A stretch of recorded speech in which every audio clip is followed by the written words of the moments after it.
Hello, hello, hello, hello. This is Wednesday, April 22nd, and it is our last lecture for news writing. So, friends, let's just dive right on in. So, we are on pages 181 through 188. I wanted to cover this because this is some meat and bones of what you're going to be carrying into your next course in the comm department, and it's very important that we just go over this real quick. Okay, so if you follow along, if you have the book into Inside Reporting, pages starting 181 to 186. I'm going to go over this real quick. And yeah, here we go. So this page, I just go over this page real quick. How does a typical broadcast news story come together? Well, let's see. Now, have worked briefly in a radio job, and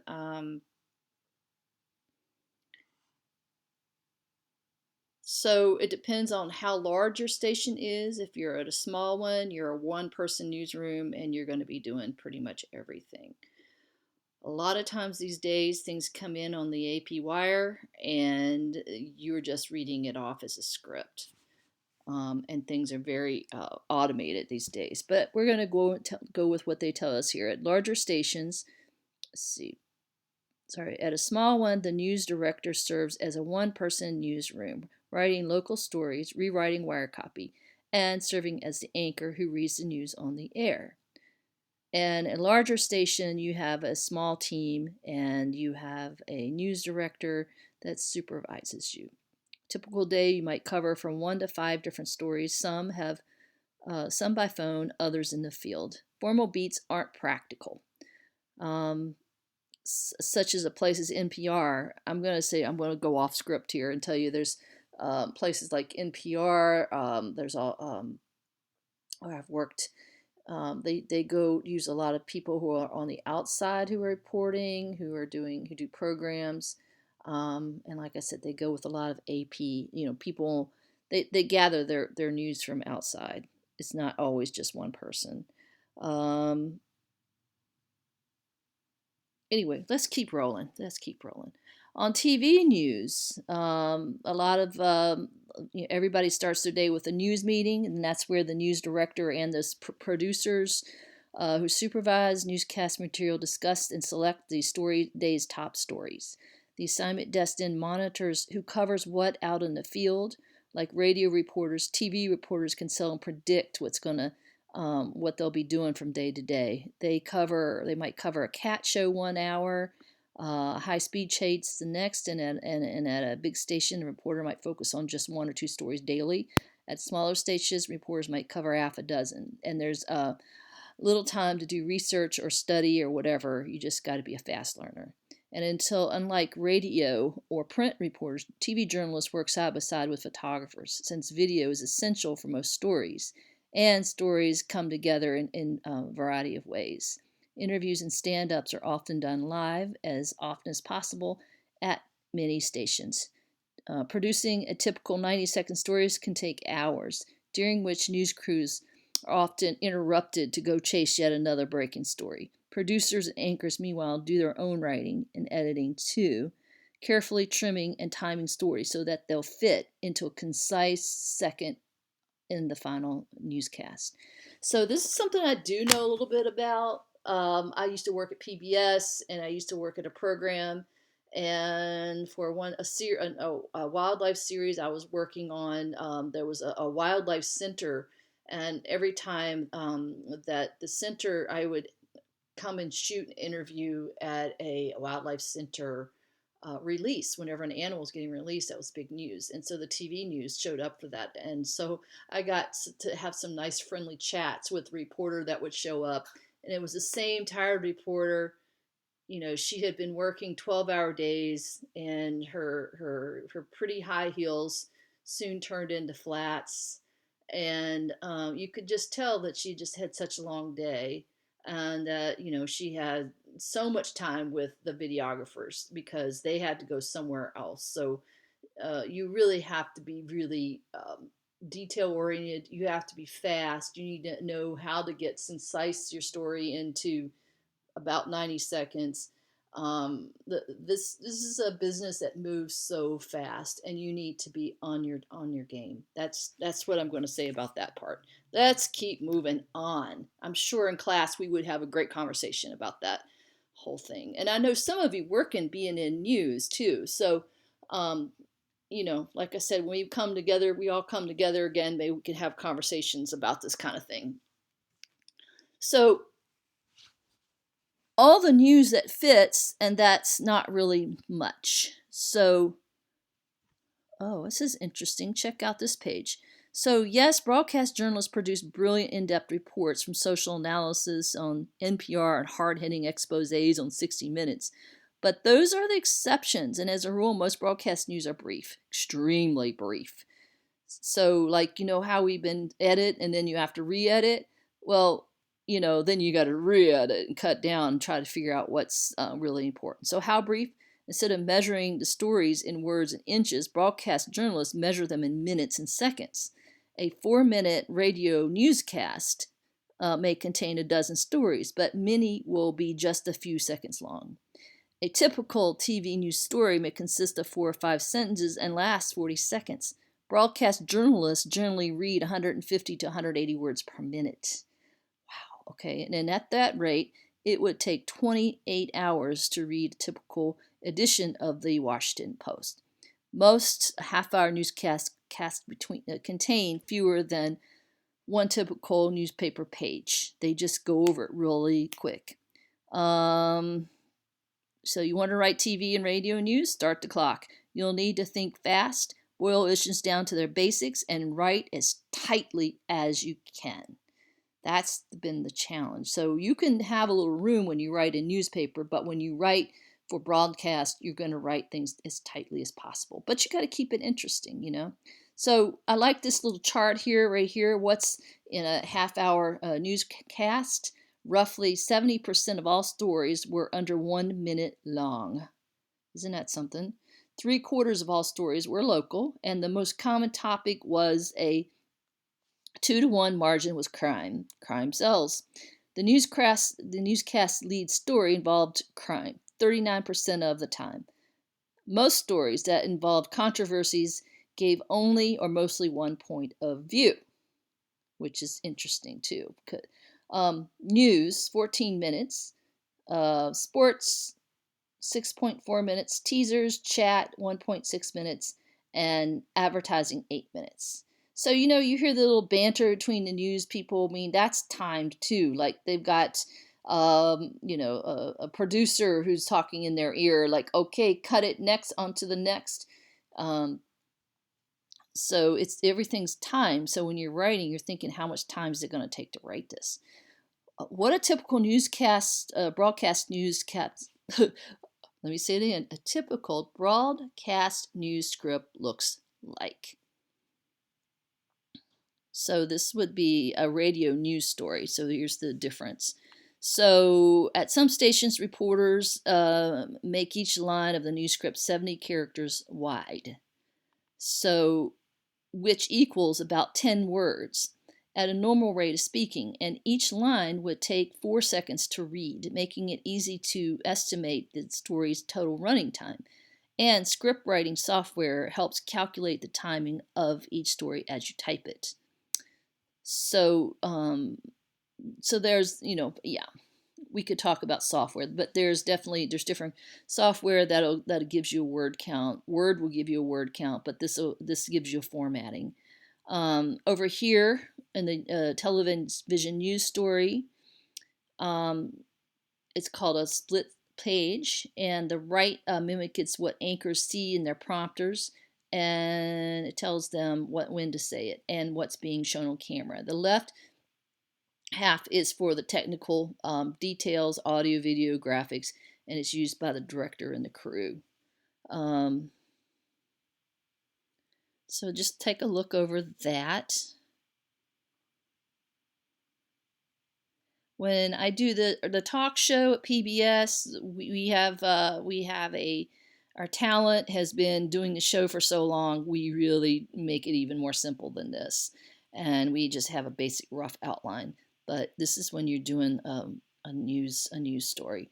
So the tech talk basically says the soundbite ends. So this is really giving you more, I'm going to say more formal, and as I'm sure this is the textbook way it's supposed to be done.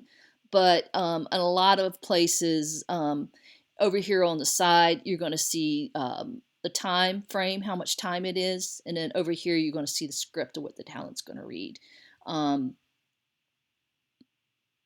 Let's see. Sometimes they use all caps. Anyway, let's just move on. That's basically what a script would look like. Writing for broadcast in different media, stories require different styles. So speaking out loud is not the same as reading silently. Okay. So use a friendlier, more conversational tone. One, let's see, 10 ways that broadcast news writers differ from traditional news writing. So you want to use a conversational tone. Like you're telling your friend or your family. Keep it short, simple, easy to follow, because if you talk too much, you're going to turn off readers. Don't construct stories in the inverted pyramid form. Now, this is something that's a change thing. Inverted pyramid news stories start strong but finish weak, and as facts gradually become less crucial. But in broadcast news writing, every fact is crucial, and every second is precious. Every word counts. So broadcast news stories need a beginning, end, and middle and end, and they need to hold the listeners to the lead to the final story. So give your story a solid ending, whether it's a zinger, it turns out Ralphie is a 400-pound gorilla, a summary statement, but for now, both sides appear deadlocked or crucial details. So you want to keep your viewer, keep your listener, and use the tense possible as often, use the present tense as often as possible. Don't say, well, this happened, because you're like, oh, but you're telling the story, everything's current. Contractions aren't acceptable even for hard stories. Serious news stories are written in a solemn tone that generally avoid using contractions. The mayor announced that he will seek re-election, but because broadcast news writing is more conversational, contractions are okay. The mayor says he won't seek re-election. Some contractions, however, are awkward to pronounce. There, that'll, if, that. Beware, too, of contractions that sound like plurals. To say the jury reached a decision might sound like there's more than one jury. It's more accurate to say the jury has reached a decision. Using contraction-free phrasing often conveys greater clarity and authority. So, just in our conversation here, let's think of a well-known person who does speak with a lot of contractions, and that would be the man we call our president. If you listen to him speak, he's not the best, in my opinion, a great orator.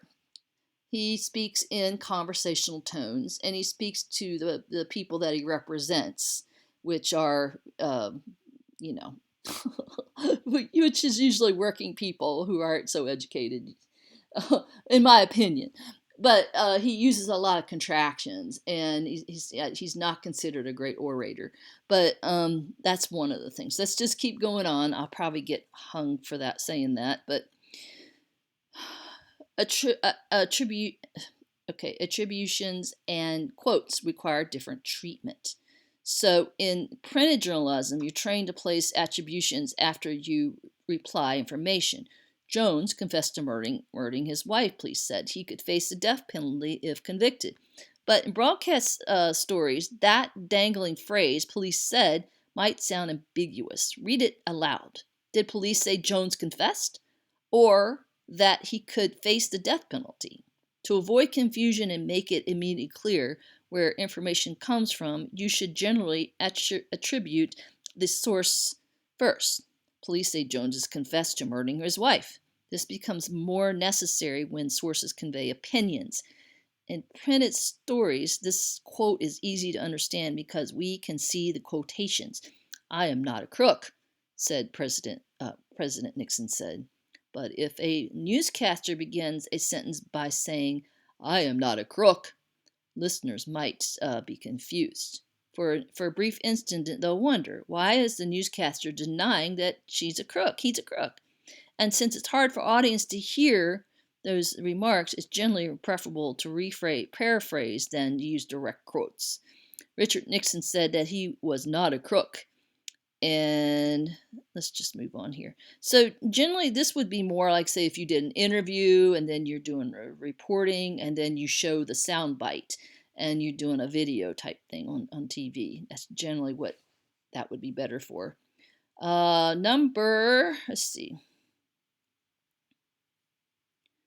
Add phonetic pronunciation whenever possible. Tongue twisting and foreign names can easily trip up the anchor, which is why broadcast news writers often avoid naming names if they're not essential to the story. If it's sufficient to simply say the president of Iran, you'll avoid the perils of pronouncing Mahmoud Ahmadinejad and see, there I went, Ahmadinejad. So, but I can only say that because I work for an Arab agency and I hear these names all the time. But are you going to get that right? But when complex names are necessary, be sure to add phonetic pronunciations, often called pronouncers. Oh, interesting. So right here they put, how do you say the name? Mahmoud Ahmadinejad. Okay, all right. Use punctuation to help, not hinder. So really simplify.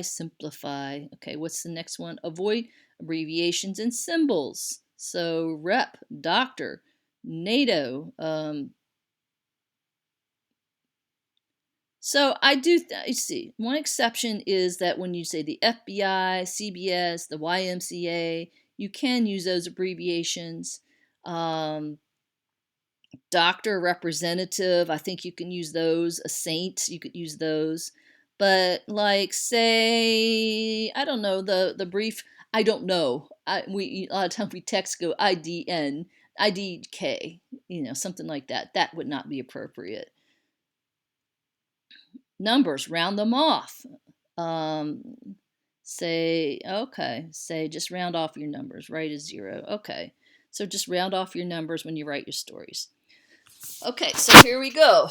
The next section is radio news reporting. So that could be really challenging because you don't have a camera that you're shooting with. You don't have you don't have anything. You have to really tell more than you can show. So, tips for creating a radio news story. Write to your bites. Good radio news stories combine your narration with other people's sound bites, and the more colorful and emotional the cuts, the more impact. Okay, so that's when you're doing a radio interview. First, gather your audio, lots of audio. You always want more audio and more video than you could ever use, and then you could slice into it like a piece of cake, is what I say. A 10-minute interview may yield just one 10-second cut, but that may be all you need. Next, select your best bites. How many? That depends. For breaking news, one colorful quote from a newsmaker, eyewitnesses, or officials may be enough. And for controversial topics, you should provide bites from all sides, all angles.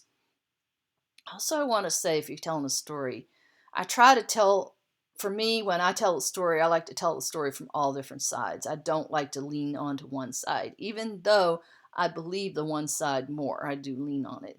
I do like to make sure that I allow everyone to, my listeners or viewers to see the whole story. Is very important. That's strong journalism. Now, you write a strong lead. Your job is to grab listeners, and while supplying the basic facts as needed, transition into recorded quotes to bolster those facts with opinions. Excuse me. So make every word count. Your Your story may consist of just 5 or 6 sentences, so edit yourself ruthlessly, prune to the bone, kill every inessential syllable. Focus on people. Find the one element in a story that connects with people. And let's see. Read your stories out loud. Don't trust anything you've written until you've heard it spoken. Listen for wordiness, clumsy clauses, anything that might confuse listeners. Record natural sound too. So this is really important, especially if you're a listener to NPR, which I really like. It's say a Victorious locker room. Let's say you covered Friday Night Football, and you're in the locker room and you're interviewing people. And it's really cool when you hear like the locker rooms banging, you hear the noise, you're hearing like people talking. It kind of gets you a sense there. And paint word pictures, write with color, drama, flair. Give a sense that that whoever is listening to your story is there. It takes practice to sound like a pro. So you want to develop a smooth, natural sounding radio delivery. Record yourself.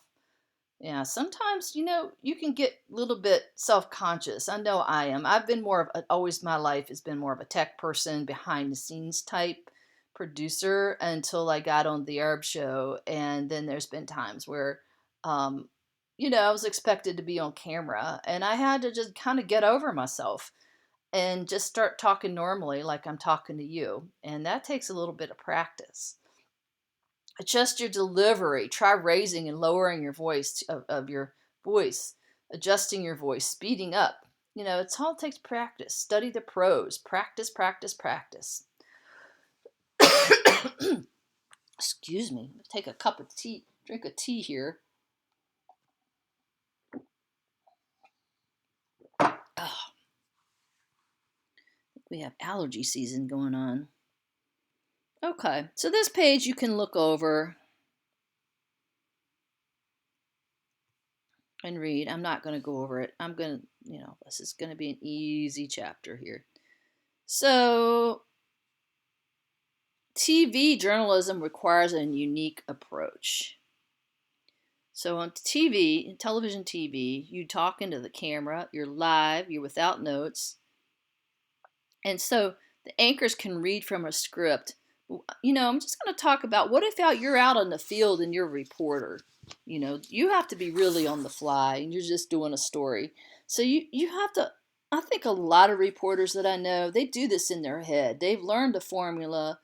They've gotten the practice down, and the people that are reporting, they're consistently, they have 30 to 96 seconds to tell their story, and they have to tell what happened on the scene, and they have to interview people. And I know you've seen stories like that, but I think they've gotten to the point where, like I said, they have got that story in their head, and they can break down the story, and that takes practice. And so, let's see, you talk into a camera live without notes. Sure, anchors read from the script as they deliver news from the story, but the trend in local TV news is for reporters to do live stand-ups from news scenes as often as possible. That requires grace under pressure, a rock-solid memory, and fluid improvisational skills. You depend on video. Words are crucial, but images rule. So a lot of the big rule on broadcast and even in film and video is that you want your pictures tell the story. You people want to see pictures. People are visual, and you want to make sure you have strong pictures. Another thing I want to throw in here is audio. If your audio is messed up on a story, on a broadcast story, you've lost your viewers immediately because people will not tolerate bad audio. We're talking about a squeaky mic, we're talking about ambient noise, or maybe you just forgot the audio. That's another huge thing to be really mindful of. Some advice for beginning television news reporters: collaborate, write the video, lead with your strongest shot, grab viewers' attention with the most arresting image, and then structure your story from there. Don't overload with facts.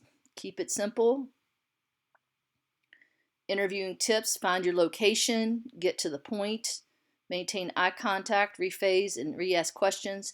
Watch for good sentence bites, sound bites. Avoid stepping on sound bites, and remember to shoot cutaways.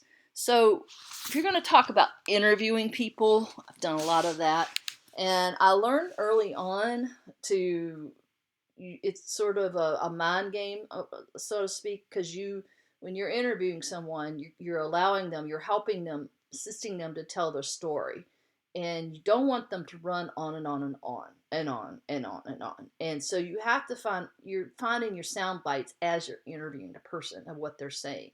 And if you find something that's going to run with the sound bite, you hear them say something, you need to cut them right there, like in the conversation, and have them say, well, tell me a little more about that, what you were telling me just about, and then have that.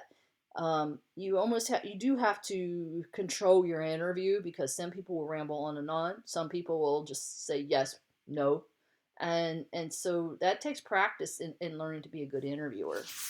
Um, Okay, engage viewers' emotions. Okay, we're just going to go over this real quick. Look professional means, have your hair, brush your hair that day, put some makeup on, shaved, that kind of thing. Common forms of television news stories. If I could take a look over this, read over this, and like I said, you're going to be going more, as in the comm department, broadcast, advanced broadcast, you're going to be going into more and more of that. And I'm just kind of touching on that. And anyway, hope you're having a great day. There'll be a little assignment in discussion, and this is our last lecture. Okay. Happy summer, guys. Bye.